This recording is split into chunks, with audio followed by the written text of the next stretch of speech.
Julie, are you and John continuing research? If so, what are the new research questions you're trying to answer? Thanks. That's the best question in the universe. So yes, of course, we will never stop researching. Did you know that there is a junkie of the research variety? So John is a research junkie. He has to keep doing research. And so here's what we're researching now. We're researching the treatment of affairs. So it's a controlled study with a delayed a control group of delayed treatment. And we created a model for treating affairs. And let's see, I think that's in What Makes Love Last. Here's the man himself. Hi, John.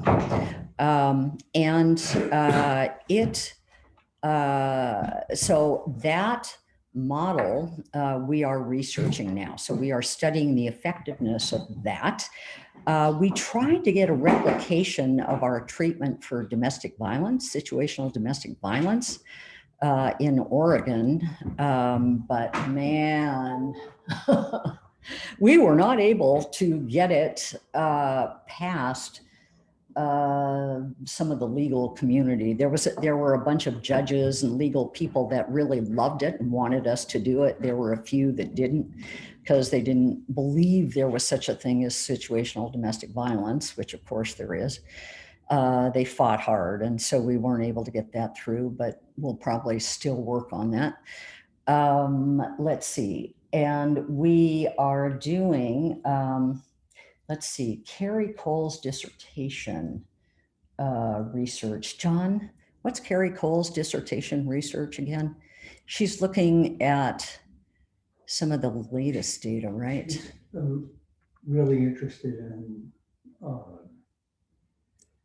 psychological abuse. Yeah, right. So she is studying the effects of psychological abuse, mental abuse.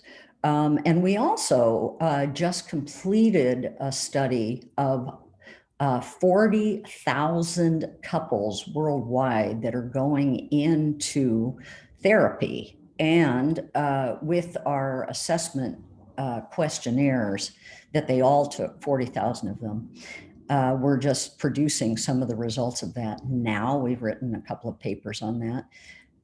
And it's astounding what all of you beloved clinicians have got to work with, because they're much, much, much worse off than we thought. They are not represented at all by the typical couples therapy researchers subjects. They're much, much sicker than that, much more troubled and distressed, and with much more individual pathology. So anyway, if you feel challenged, you rightfully should do so.